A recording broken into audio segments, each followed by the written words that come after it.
नमस्कार। जैसा कि आप सभी जानते हैं कि कोरोना वायरस वर्तमान में बहुत बड़ी महामारी बन चुका है और इस वर्ष परीक्षा की दृष्टि से भी ये बहुत महत्वपूर्ण हो गया है कि इस प्रकार से विभिन्न प्रतियोगी परीक्षाओं में विद्यालय और विश्वविद्यालय, महाविद्यालय स्तर पर भी इस प्रकार का निबंध आने की पूरी संभावना है। इसलिए आज हम कोरोना वायरस पर निबंध लिखना सीखेंगे। तो सबसे पहले हम इस कोरोना वायरस का परिचय पढ़ेंगे। किसी भी जब निबंध हम लिखते हैं तो उसका परिचय सबसे महत्वपूर्ण हो जाता है, जिसमें आपने उस पूरे विषय के बारे में एक परिचय लिखना होता है। जैसे कि कोरोना वायरस या कोविड-19 या 19 नामक बीमारी ने अब एक महामारी का रूप धारण कर लिया है। इसकी पहचान सर्वप्रथम चीन के वुहान शहर में की गई थी। चूंकि इस बीमारी को पहली बार वुहान यानी चीन में पाया गया था, इसलिए इसे कभी-कभी हम चीनी वायरस या वुहान कोरोना वायरस भी कहा जाता है। मगर जो विश्व स्वास्थ्य संगठन यानी WHO है, जो संस्था है, वो वायरस का नामकरण यानी स्थानों या जगह के नाम पर करने के लिए मना करती है।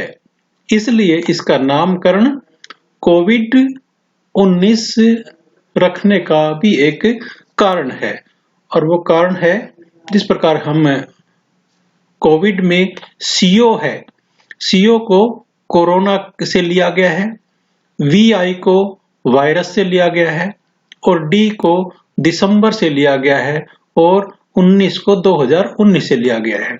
यानी ये कोरोना वायरस दिसंबर 2019 में आया था, इसलिए इसको कोविड-19 कहा गया है। अब बात करते हैं कोरोना के प्रमुख लक्षणों के बारे में, क्योंकि ये एक खतरनाक बीमारी है और हम सबको इसके जो भी लक्षण है उनके बारे में पता होना चाहिए, क्योंकि आप सभी को पता है कि इसकी दवा अभी तक नहीं खोजी गई है। परंतु कुछ ऐसे भारत सरकार के द्वारा कुछ सुझाव बताए गए हैं, कुछ तरीके हैं जिनका पालन करने से इस महामारी से बचा जा सकता है। एक कोरोना प्रभावित व्यक्ति में इसका असर तुरंत नहीं दिखता, बल्कि कोरोना से संक्रमित होने के 4 से 14 दिनों में के पश्चात इसका प्रभाव नजर आता है। इसलिए यदि आप कहीं संक्रमित क्षेत्र में जाएं और आपको जरा सा भी संदेह हो तो खुद को सबसे अलग कर लें, और जब तक आपकी जांच रिपोर्ट नहीं आ जाती तब तक खुद को सुरक्षित रखें। इसके बाद कोरोना के जो लक्षण हैं वो थोड़ा डिटेल में यहाँ पर बताए गए हैं, ताकि आप भी उनको जानें और परीक्षा की दृष्टि से भी ये महत्वपूर्ण है। तो सबसे पहले सूखी खांसी आना, बुखार का रहना, ये इसके प्रमुख लक्षण हैं। सर्दी होना, शरीर में अकड़न और दर्द रहना, ये इसका कोरोना का ही लक्षण है। और जब भी कोई मरीज को पूरा दिन थकान महसूस करता है, सांस लेने में तकलीफ महसूस करता है, गले में खराश रहती है, तो ये सारे के सारे कोरोना के लक्षण हैं।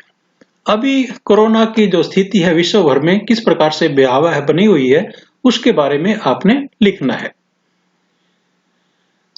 आप जब भी अखबार या टेलीविजन में खबरें वगैरह देखते होंगे तो आपको पता लगता होगा कि ये पूरा जो 2020 का वर्ष है वो कोरोना की दृष्टि से बहुत भयावह स्थिति लेकर आया है।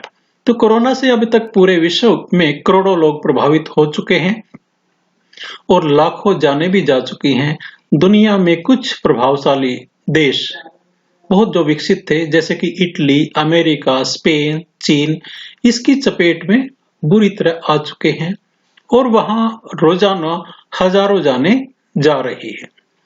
कोरोना ने पूरे विश्व की जो अर्थव्यवस्था है उसको हिलाकर रख दिया है तथा Bharat, France, Germany, Spain, Iran आदि जैसे देश भी इसकी चपेट में आ चुके हैं।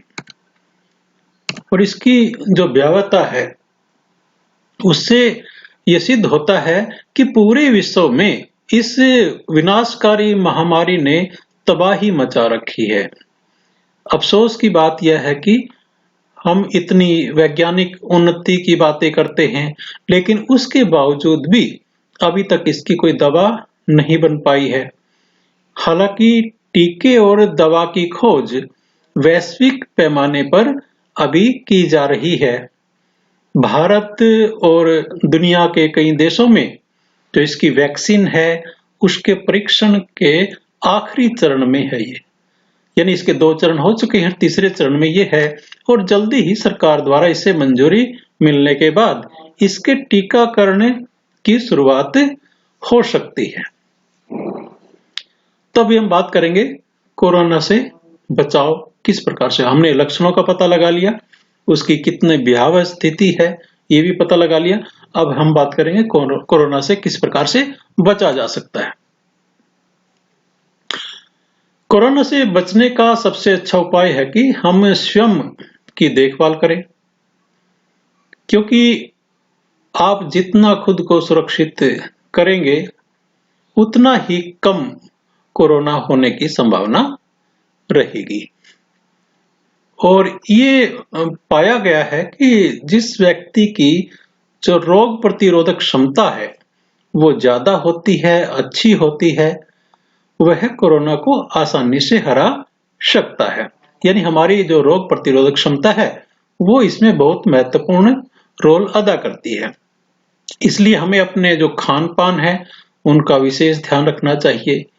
इसके अलावा कुछ बचाव हैं जिनका पालन हमें करना चाहिए, क्योंकि ये एक नया वायरस है और मानव शरीर इससे लड़ने में दक्ष नहीं है। लगभग 20% जो संक्रमित लोगों को अस्पताल में भर्ती किए जाने की जरूरत पड़ती है। इसलिए इस नए वायरस में कम से कम 70% वही जीनोम अनुक्रम पाए गए जो सार्स कोरोना वायरस में पाए जाते हैं। इसलिए इस संक्रमण का पता लगाने के लिए एक पीसीआर परीक्षण किट द्वारा जांच की जाती है। इसका जो प्रसार मुख्य रूप से लगभग 6 फीट यानी 1.8 मीटर की सीमा के भीतर अगर खांसी आती है किसी को या छींक की बूंदों के माध्यम से होता है, और जो दूषित सतह के माध्यम से अप्रत्यक्ष संपर्क संक्रमण का एक और संभावित कारण है। कुछ जरूरी सावधानियां हम रख सकते हैं जिससे हम इसके संक्रमण से बच जाएं, और वो हमें अपने घरों में भी प्रयोग करना चाहिए।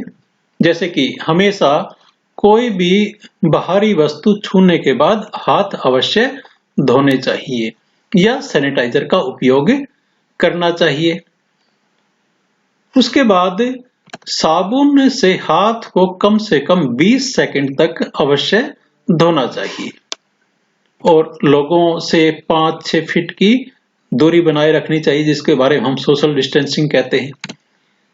सबसे जरूरी उपाय है कि मास्क का उपयोग करें और जरूरी होने पर ही घर से बाहर निकलें, और जब भी बाहर से कोई सामान लाया गया होता है तो उसे अच्छी तरह धो लें और तब उसको उपयोग करें।